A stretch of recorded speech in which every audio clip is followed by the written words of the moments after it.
Salut les devs, c'est Foxpy et bienvenue dans ce 34e épisode des puzzles classiques faciles de coding game, Brick in the Wall.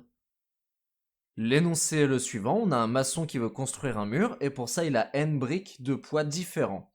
Ce qu'il faut savoir c'est que ce mur du coup va être constitué de lignes de briques et par ligne on peut mettre au maximum x briques. Alors, l'effort pour poser une brique dépend de la ligne sur laquelle on est.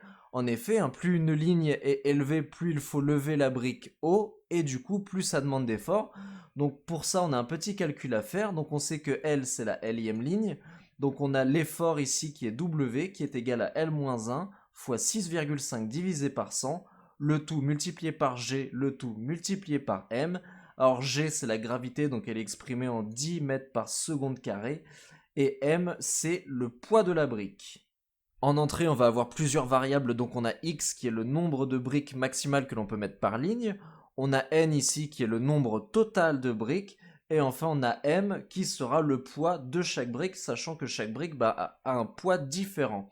Donc on a quelques contraintes, X sera compris entre 2 et 100, N entre 2 et 100 et M entre 0 et 1000. Et qu'est-ce que l'on attend? Eh bien on attend en fait de calculer l'effort minimal que peut faire le maçon pour construire ce mur, et ceci il faut le donner avec 3 décimales. Donc on a un exemple ici, par exemple ici l'effort est de 6,500. Donc maintenant qu'on sait tout ça, on peut passer au code. Alors pendant que j'efface les commentaires, je peux simplement vous dire qu'en fait l'idée derrière l'exercice c'est de placer les briques les plus lourdes en bas et les plus légères vers le haut. Donc hop, ici je vais mettre mon traditionnel instanciation des variables. Donc on récupère notre x, notre n. Ici on va avoir L qui sera égal à 1 pour le moment. Ensuite nombre bricks on line, donc ça sera une variable temporaire qui va dire au fur et à mesure qu'on pose des briques combien de briques on a sur cette ligne. Ensuite on aura list of m qui va contenir le poids de toutes les briques, donc ça sera une liste. Et enfin minimum work, et bien ça sera notre résultat, c'est le travail minimal qu'il faudra fournir pour bâtir ce mur.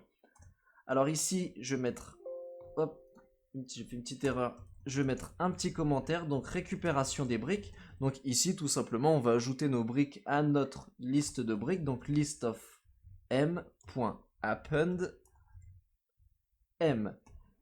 Ensuite je vais remettre un petit commentaire ici, on va trier les briques selon leur poids, et donc on va les trier de la plus lourde à la plus légère. Donc on trie les briques de la plus lourde à la plus légère.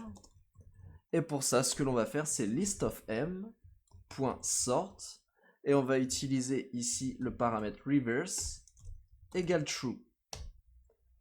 Donc voilà, on va attaquer la boucle principale de notre algorithme. Donc ici, ce que l'on va faire, c'est qu'on pose autant de briques que l'on peut par ligne, et dès qu'on a fini une ligne, on passe à la suivante. Alors pour ça, notre boucle, ça sera while length de list of m est supérieur à 0. Autrement dit, tant qu'on a des briques à poser, eh bien on continue de poser des briques. Ici, je vais instancier, enfin plutôt je vais récupérer la variable minimum work, à laquelle je vais incrémenter ce qui est renvoyé par calculate amount of work, à laquelle je vais envoyer L et list of m de 0, donc autrement dit la première brique. Alors, ici, je vois pas bien, c'est underscore, si c'est ça. Donc, on va la coder tout en haut, def calculate amount of work. Et donc là, tout simplement, on va refaire la formule qui nous est donnée dans l'énoncé. Donc, ce que l'on va faire, c'est qu'on va faire un return float. Donc là, ici, la formule, donc c'est celle qui est là, pardon. Donc, ça va faire L-1 fois 6,5 divisé par 100. On remet une parenthèse fois G fois M. Et on referme la parenthèse du float. Là, pour mon return, hop, j'ai oublié un petit R. Et donc là, c'est-à-dire que comme L est égal, à 1, c'est qu'on est sur la première ligne. Donc à ce moment-là, on va calculer pour la première ligne avec une brique de poids M, la gravité qui est à 10 mètres par seconde carré. Et puis on va ajouter ça, Ce montant de travail, on va l'ajouter à notre variable minimum work. Notre brique étant posée, on peut la retirer de la liste. Donc list of m.pop 0. Et rappelez-vous, on a trié les briques de la plus lourde à la plus légère, vu qu'on veut que les briques les plus lourdes soient tout en bas du mur et les briques les plus légères tout en haut. Donc là, on peut directement retirer la brique qui est à l'indice 0. Donc ensuite, notre variable number bricks online, on va l'incrémenter de 1. En effet, on vient d'ajouter une brique sur une ligne. Et on va procéder à un test. On va regarder si number bricks online est égal à x. Alors rappelez-vous, x c'est le nombre maximal de briques qu'il peut y avoir par ligne. Et si tel est le cas, alors à ce moment-là, on passe à la ligne suivante. Donc L sera égal à L plus 1. Et number bricks online repasse à 0 puisque on entame une nouvelle ligne. Et donc sur cette nouvelle ligne, il n'y a pas encore de briques. Donc number bricks online repasse à 0. Et ici, du coup, notre boucle s'arrêtera vu qu'au fur et à mesure, on retire les briques. Donc il y a bien un moment où list of m sera vide. Et donc on sortira de notre boucle. Maintenant, il ne reste plus qu'à faire le print final. Donc pour ça, ici, on va faire format. On va afficher minimum work. C'est ce qui est attendu. Et enfin, on veut 3 chiffres après la virgule. Donc voilà, là on en a terminé, on va pouvoir lancer nos tests. Alors c'est parti. Name ale is not defined. Ah oui, je envoie un L majuscule ici alors que ça devrait être un L minuscule.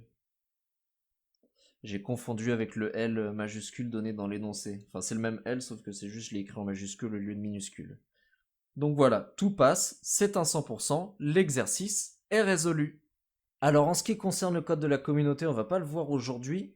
Il y a beaucoup de résultats en fait où on a des sortes de one-liner ou de multi-liner mais avec des lignes en fait très très denses avec beaucoup de méthodes, de codes et d'instructions. C'est assez difficile à lire et je vous avoue que je n'ai pas véritablement le courage de les décortiquer pour comprendre véritablement comment cela fonctionne. Vous par contre, si ça vous intéresse, je vous invite à aller voir, ça peut toujours être très instructif d'essayer de décortiquer un petit peu ce code là pour voir comment ça fonctionne, mais nous ne le verrons pas dans cet épisode. Merci à toutes et à tous d'avoir suivi ce 34e épisode des puzzles classiques faciles de Coding Game.